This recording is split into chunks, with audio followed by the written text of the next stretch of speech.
Thank you for downloading Season 6, Episode 12 of Baseball Pitching the Fix, featuring baseball pitching motion expert Angel Borrelli. I am your host, Joe Janish, and we are recording at the very beginning of October 2019. Today we'll be discussing how much pitching as a youth can affect a professional pitcher in the long run. In our teaching moment, we are going back to basics as Angel discusses the fundamentals of the pitching motion. And we will be closing out in the pearls by answering some questions from the listeners.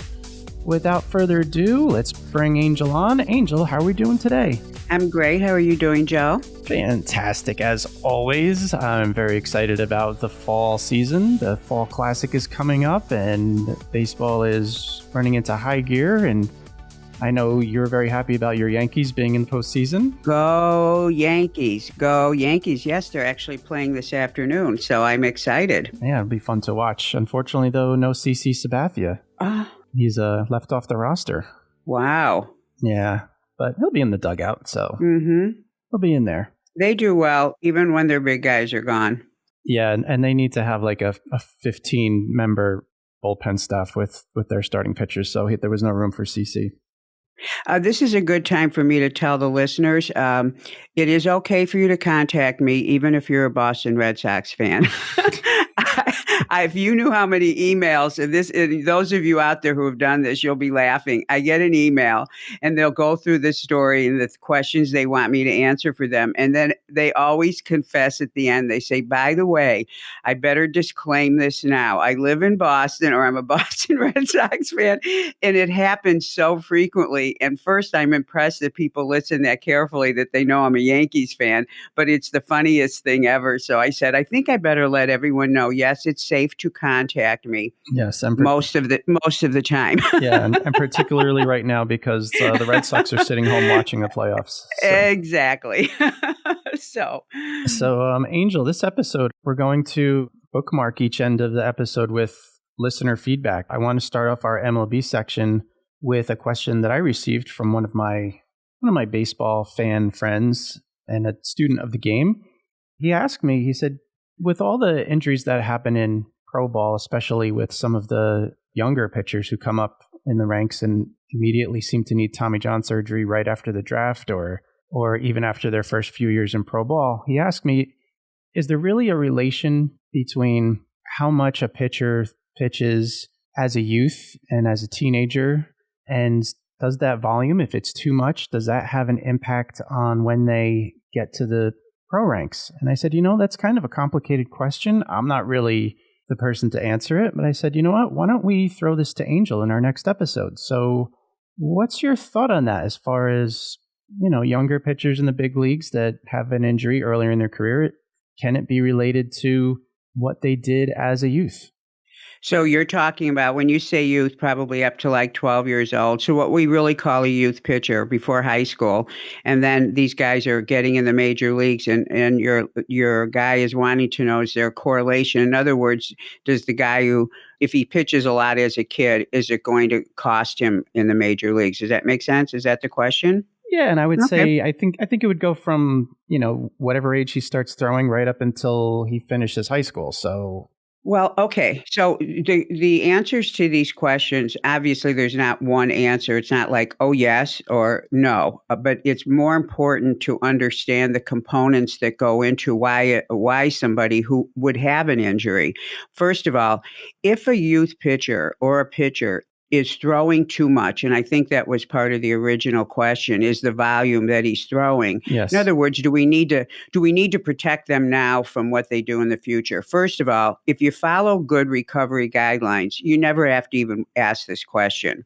And, that's why I say cover the bases with doing things right. So if something happens, if one of my guys gets injured, and he warms up correctly, he follows recovery guidelines, and his coach doesn't leave him in, at 150 pitches when his arm is tired. If he gets injured, then that was one of the things you can't help. It's when you get injured because you didn't do anything right that's a real problem. So let's just say First of all, if you're worrying about something like that, always cover the bases with all the things that a pitcher can do to avoid injury. That's number one. Number two, if you're wondering about the volume of a pitcher and what kind of effect it can have later, the truth is, if a pitcher is undergoing a volume that's too much for him, meaning where we're saying, yes, the volume really can have an effect when he's an adult pitcher. If he's a child or a high school pitcher who is pitching too much, you're not going to have to wonder if that's what caused an injury, because he probably would be becoming injured at an earlier age. Because if something is too much, it is too much, meaning you're going to get a pitcher with a sore arm. You're going to have repeat injuries. You're going to have a decrement in performance. He's going to stop locating. He's not going to be able to go the distance. He'll be being pulled. So it's not as much of a mystery. It's not like, okay, my son is pitching. We think everything's great. He gets drafted and he gets injured. Oh, did we make a mistake? If there was something that was a mistake that was going on, always remember that if you're paying attention, then you're not in a mystery situation. It's when you're not paying attention. It's when you allow things to go on. When if you have like a crazy coach that leaves your kid in when you know he's tired, he can't find his spots, but he doesn't have anyone else to put in. The kid is always pitching 2-3 days in a row. He's pitching twice in one day. Maybe he's not warmed up enough. So if there are things that are going on that aren't right, then you are setting him up for whatever might happen down the road. But usually when things are going wrong, that weeds that pitcher out because he does end up getting injured. And so then you know, okay, we've got a problem here. Now, the issue with the connection between what a kid does when he's young and what he does when he's older, when you are doing something that is not correct for the way the body is designed, just like if you're driving your car in a way that it is not designed to be driven, you are going to have a breakdown. And there's no way it won't break down. It doesn't mean it may always stop you, but the body will be in a stage of breakdown because you're not doing something correctly. So if a child is pitching incorrectly, but he's so good that nobody does anything about his mechanics, that is the kid who you know, and I can assure you, is breaking down every day, whether you notice it or not, because the body is designed to do certain things. So if you've got one of these kids that has a very unusual delivery, and when you look at it, you go, ouch. And he may be sturdy to where he's getting away with it, but that will cause a breakdown. And when it breaks down is he starts to get older, he's growing, his body isn't as forgiving, and then he starts having a system where he's playing in a much higher level, where the competition is different. He's working harder. He's working every day. And that's when you see these guys, they get into college and they're injured right away. Or they get into the minor leagues and they're injured right away. Usually they weed all that out by the time they're in the major leagues. But yes, it happens that way. So always know this. In fact, the guy who asked this question was asking about the relationship of volume. Here's the deal. If anything affects the body in a negative way, whether or not the body is showing that, you will pay the price. And this is true for all of us. If you have a funny way that you walk, or a weird way that you run, or a strange way that you lift a ladder, or anything about what you do, you know that as you get older, that motion bothers you more.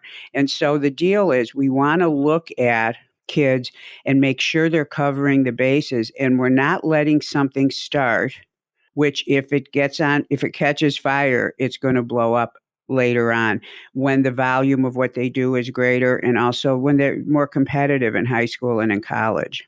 Does that make sense, Joe?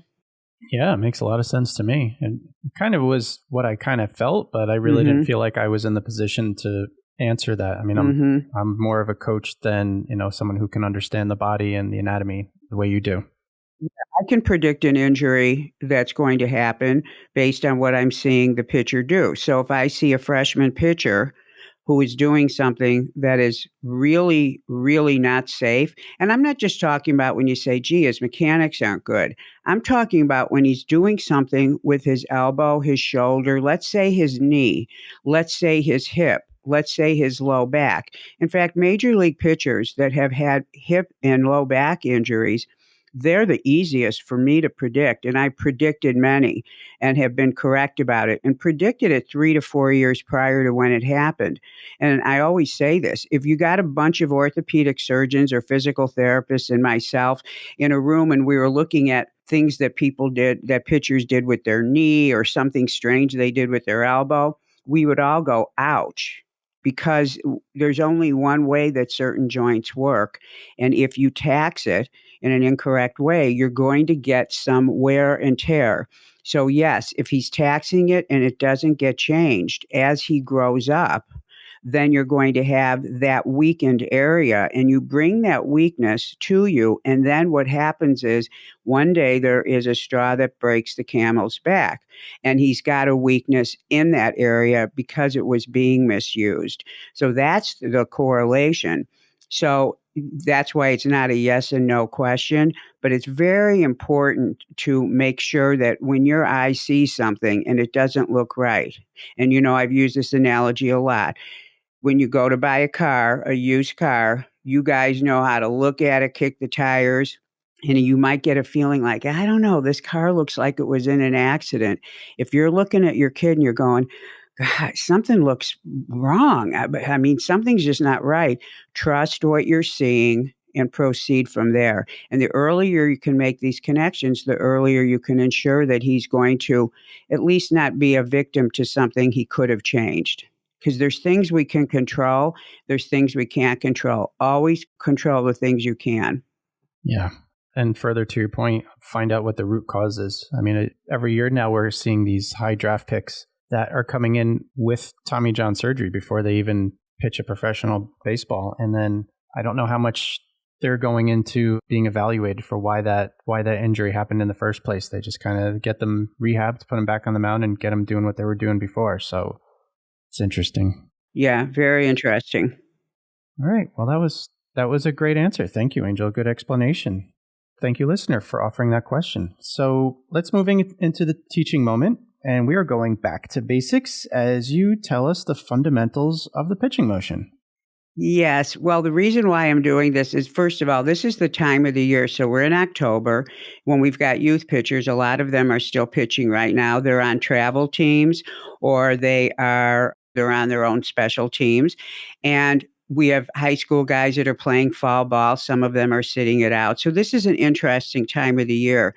But when October hits, they start to ask questions. It's the time of the year I get more requests for video analysis for help because everyone's knowing if there's something going on right now, they've got to hurry up and get on top of it because spring is around the corner. And in baseball, seasons go by really fast.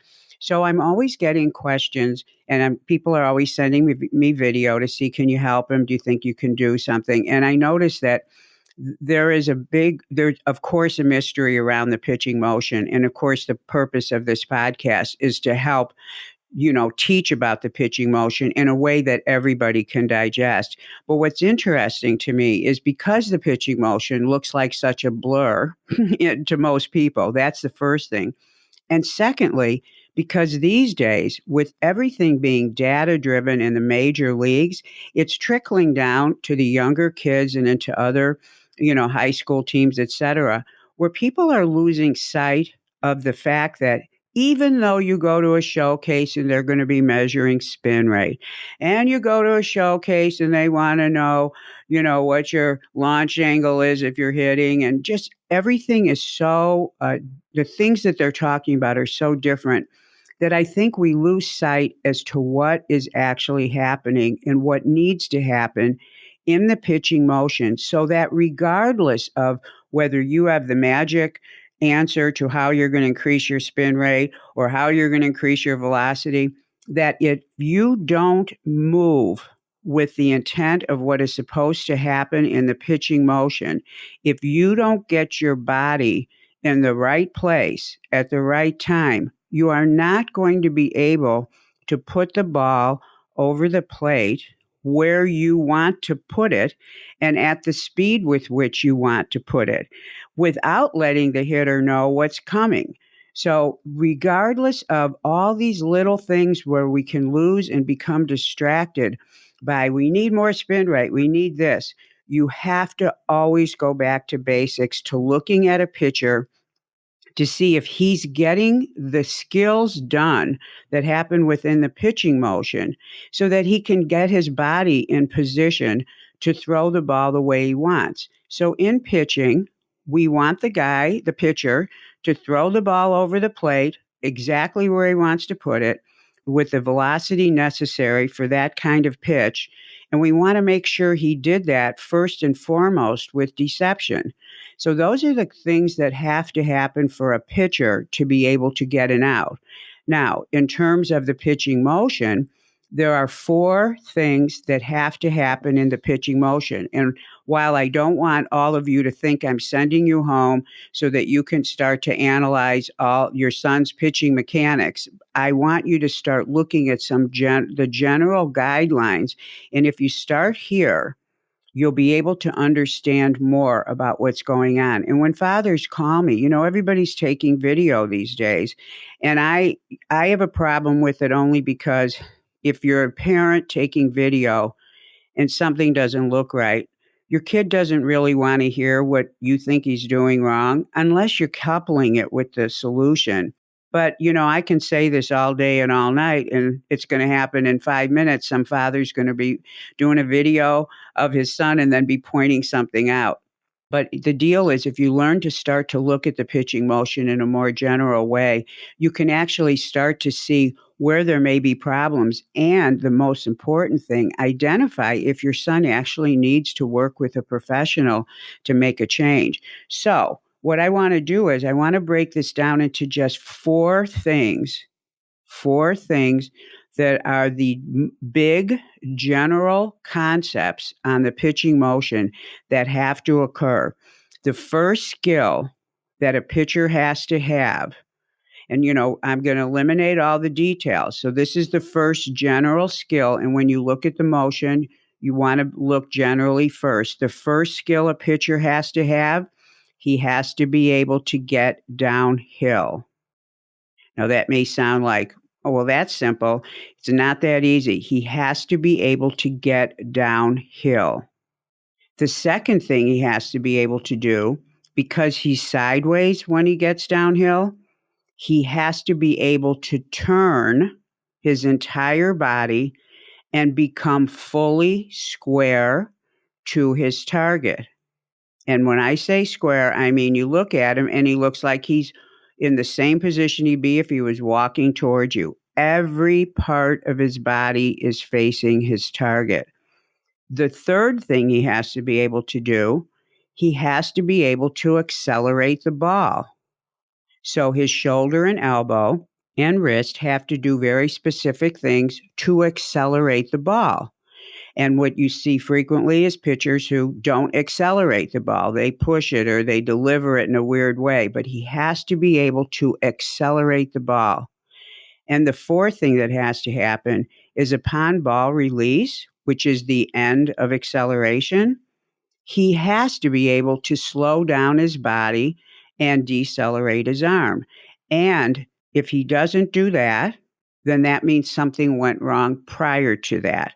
So these are 4 general things. So Joe, as I'm saying that, can you picture downhill, turn, accelerate, which the end is releasing the ball, and then following through, decelerating? Does that make sense on that general level? Yes, I can picture that in my head, definitely. Okay. Now, the cool thing about this is here's when we look at the pitching motion.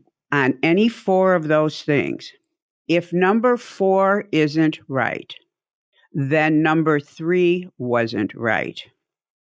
Because if number 3 was correct, if he accelerated correctly, he would not be able to not decelerate correctly. He would not be able to stop his arm.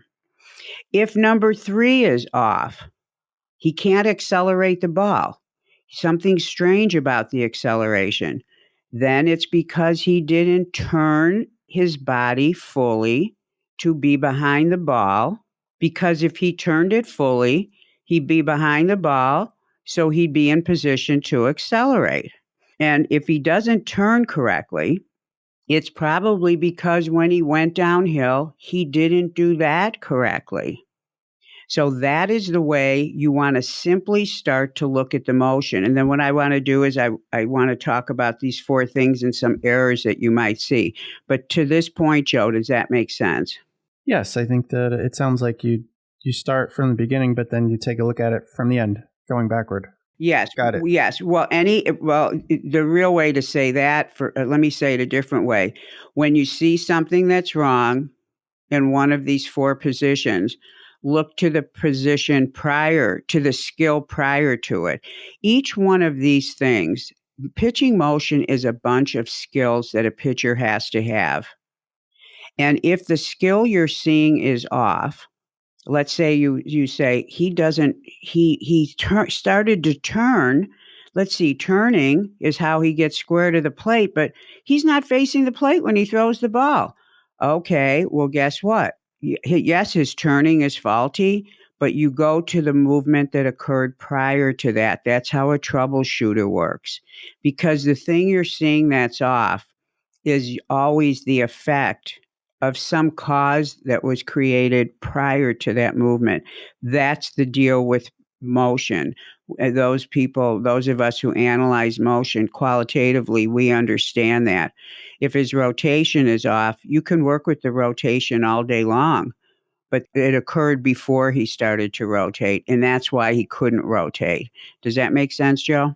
Yes, I'm actually picturing it the same way that coaches may look at evaluating a hitter going through his hitting mechanics. I mean, you've got the stance, the stride, and there's certain movements that the body needs to be in. And if you don't have the hands going to the ball properly, you look back to see where the hands started or where the stride started, or if the follow through doesn't look right, then you look back. Yeah, I definitely can relate to this. Yes.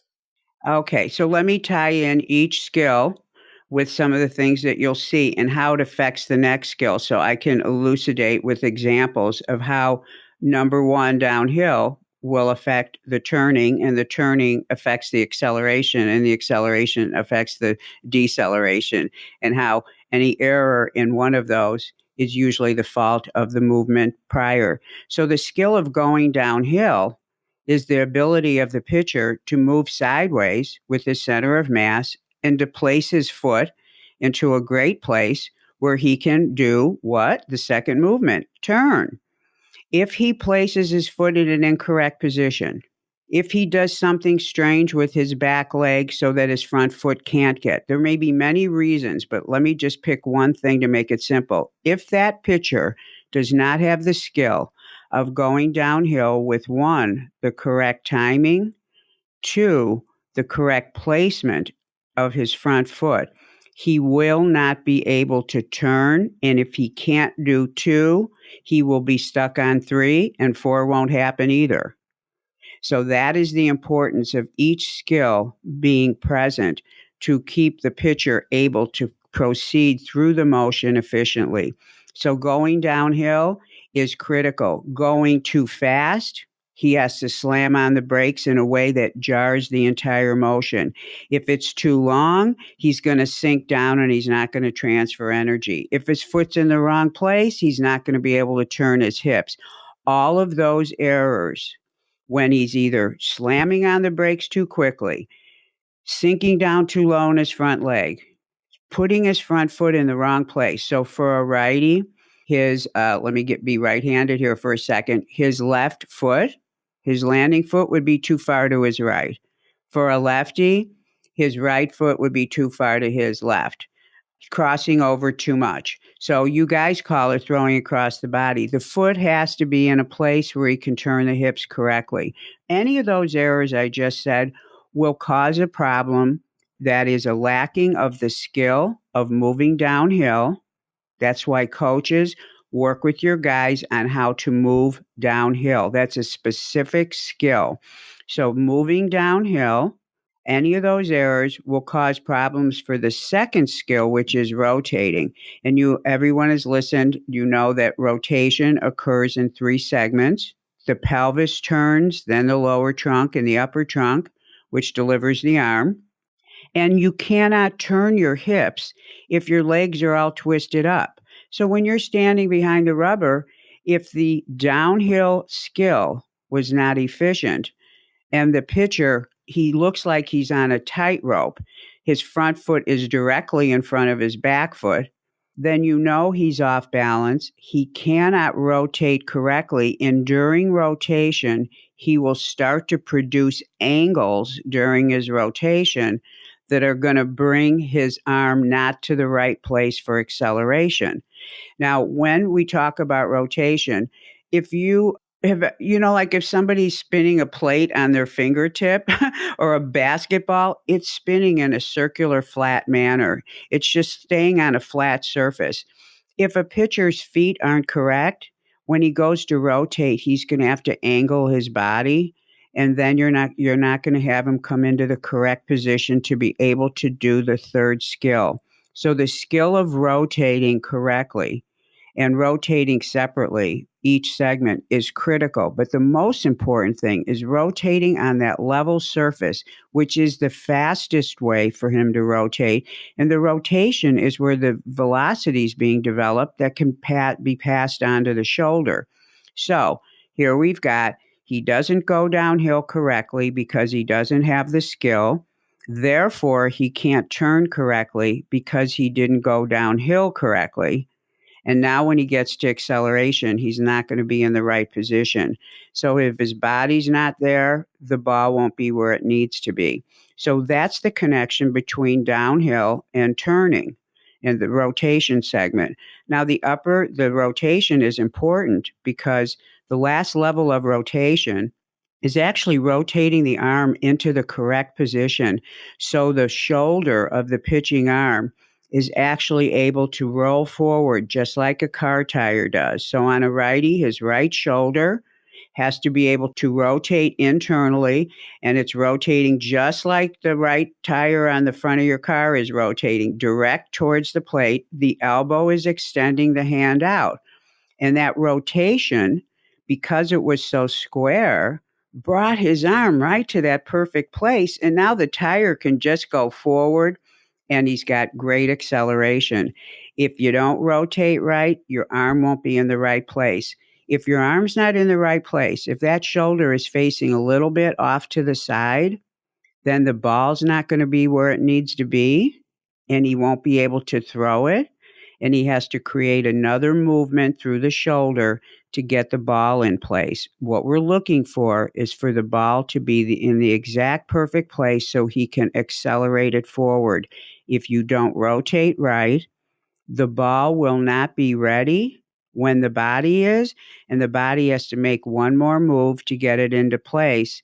And there goes the acceleration part of the motion. So that's how the first skill relates to the second skill, which relates to the third skill.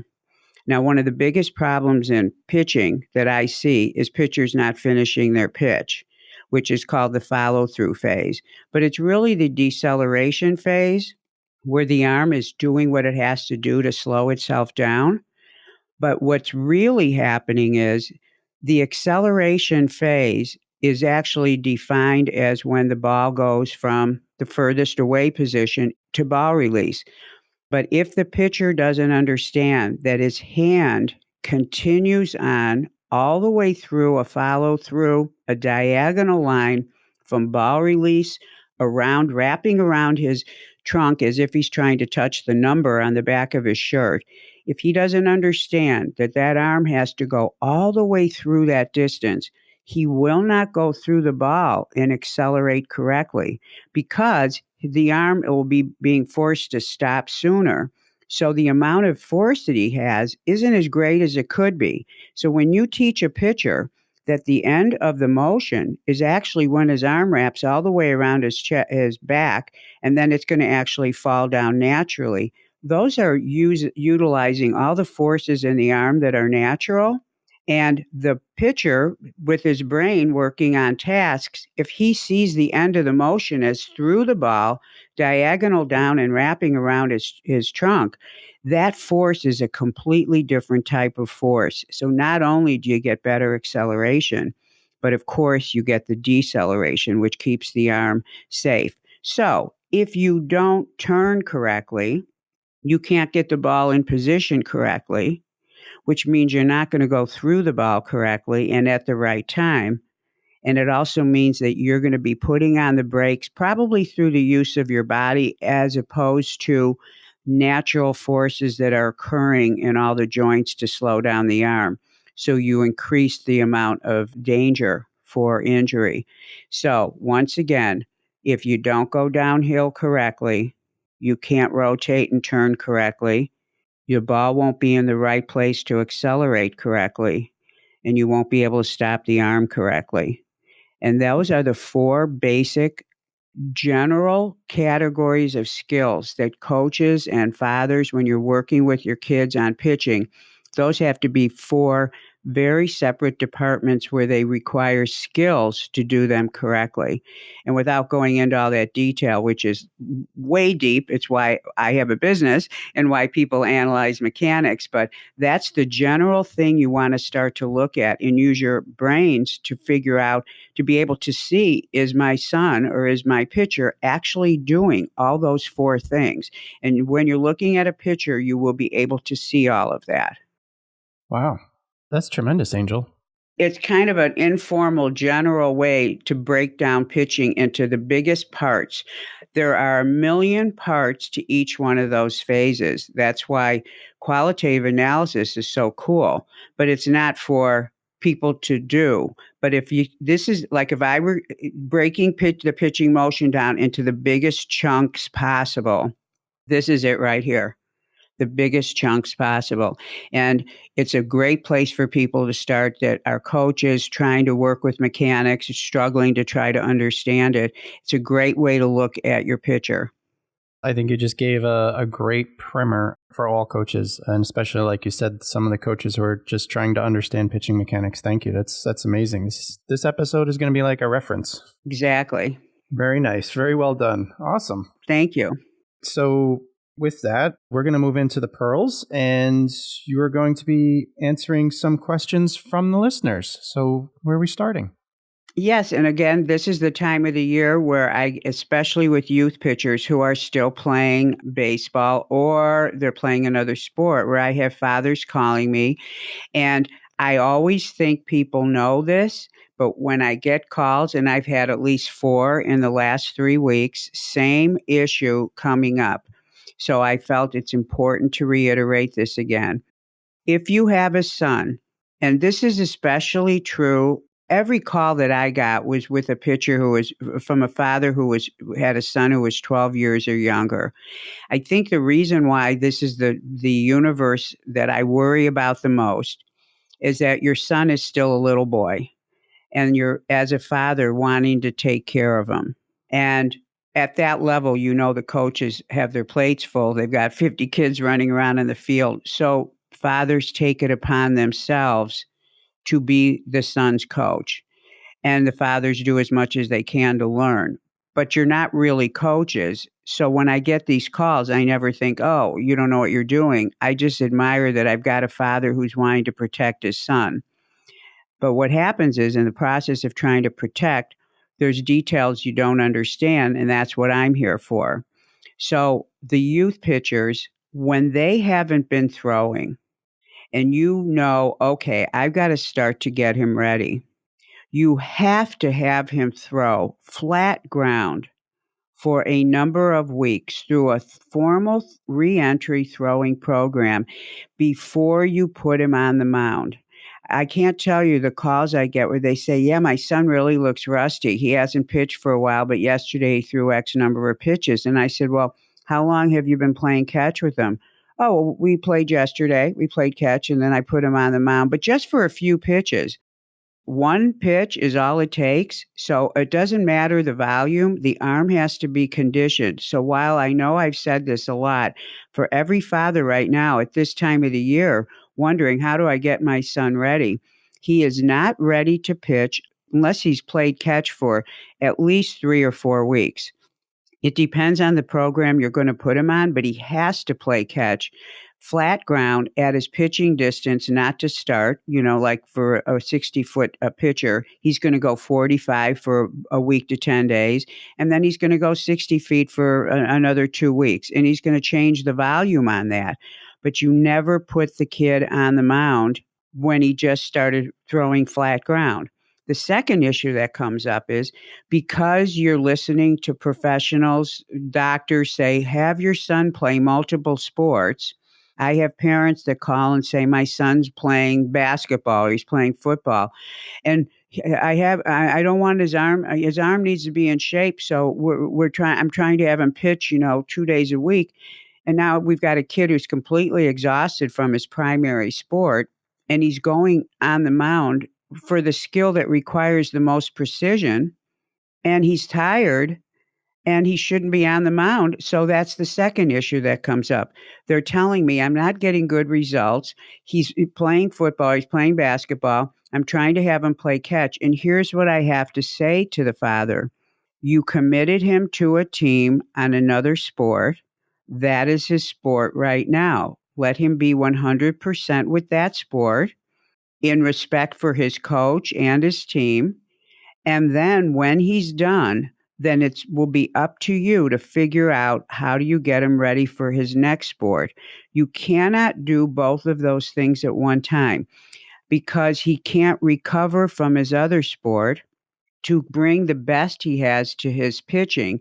And if you practice a precision skill when you're tired or when you're out of shape, you will not have the precision. And if you practice incorrectly, it will produce incorrect results. So take the responsibility that if you look at your son's schedule for a year and his being a pitcher in, let's say, February is really important, then you may want to think twice about committing him to another sport that's going to go from October till February. Those are the decisions you have to make. If you want him to play another sport, figure out how can that happen to where you're not having either sport suffer. But you cannot have a pitcher pitching when he's doing something else. You can't have him pitching if his arm hasn't been conditioned. And you have to be extremely careful with the youth pitchers because we tend to look at the kids like they're made of rubber and jello, but they're not.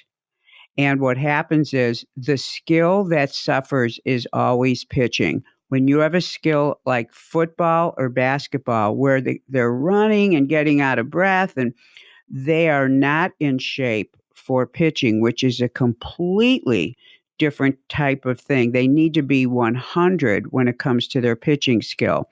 So for everyone right now who's running around going, what are we going to do? We got to have him ready. We want him to go to this camp in November, December. You have to lay out a calendar that makes sense, but you can't cut corners and have him do two things at one time or have him get on the mound when he hasn't had the proper conditioning for his arm.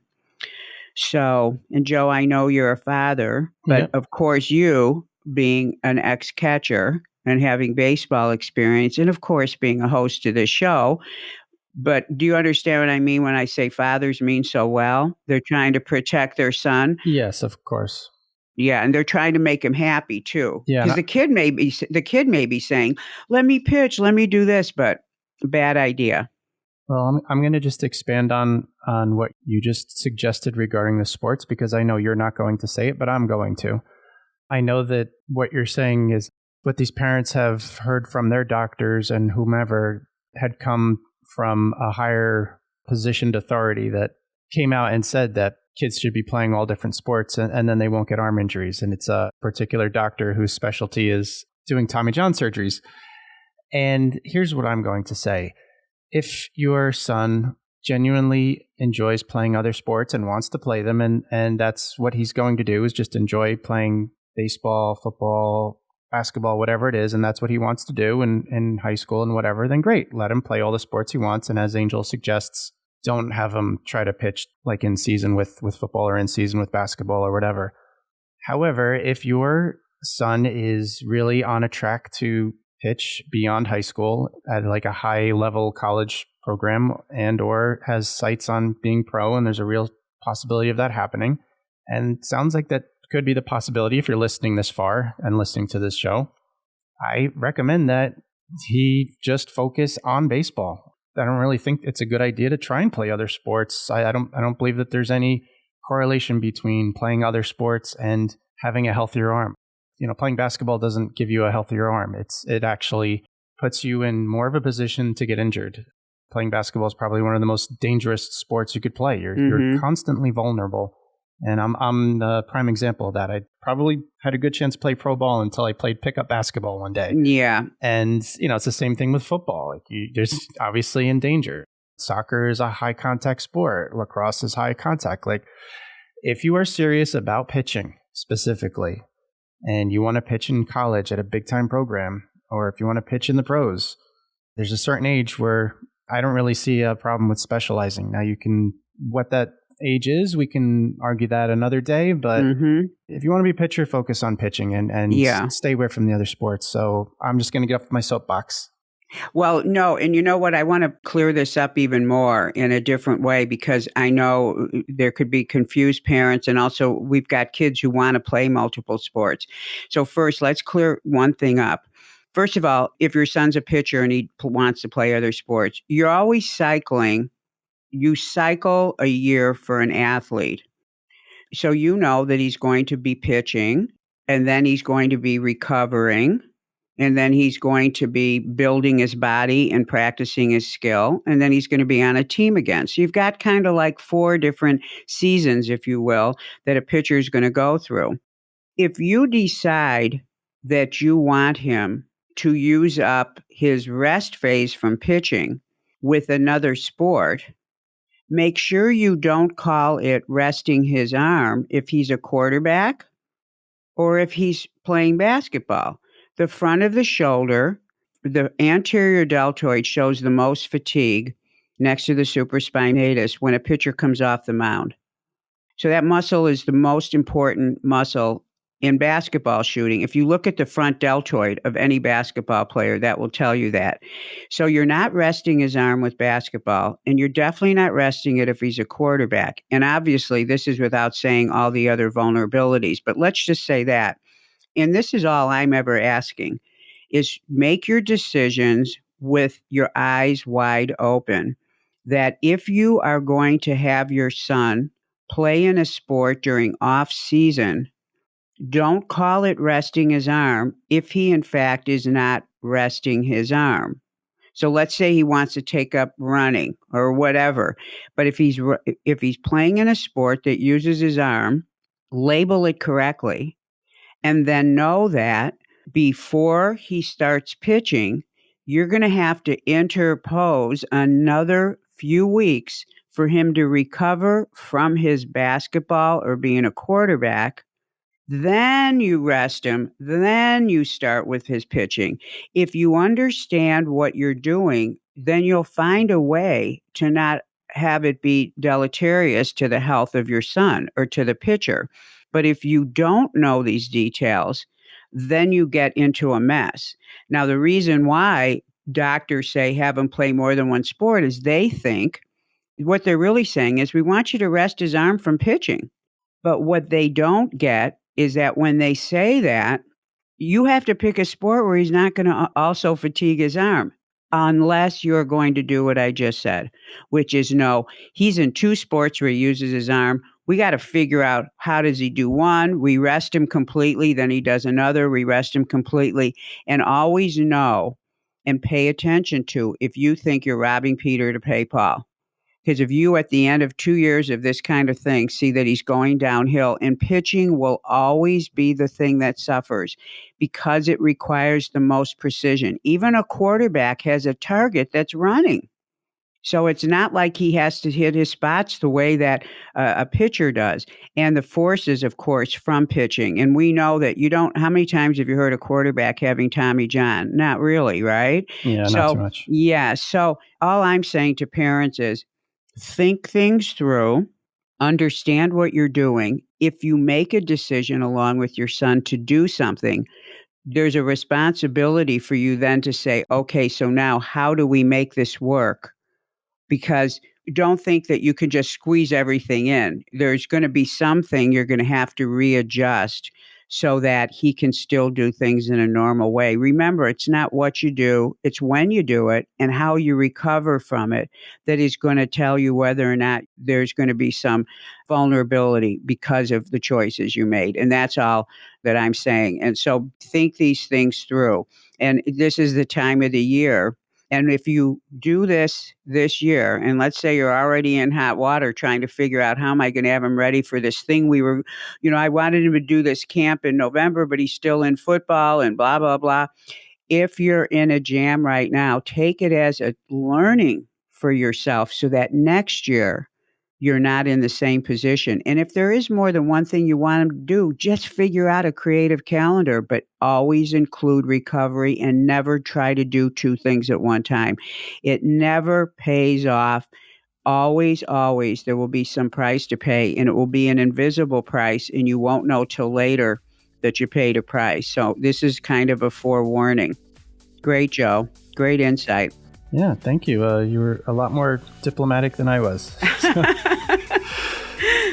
Good stuff. Good stuff this episode. Thank you. I hope our listener enjoys it. So that's it for this episode. We'll be back again in about 2 weeks. In the meantime, we're hoping that if you have any feedback or questions, you can send them to angel@gymscience.com. Also, check out her website, gymscience, gymscience.com. And please be sure to subscribe to the show if you haven't already. And if you have already, then please tell a friend that they should listen and perhaps subscribe. In the meantime, we're going to wish you safe and effective performance on the pitching mound. Right. Thank you so much for listening. Bye, Joe. Bye.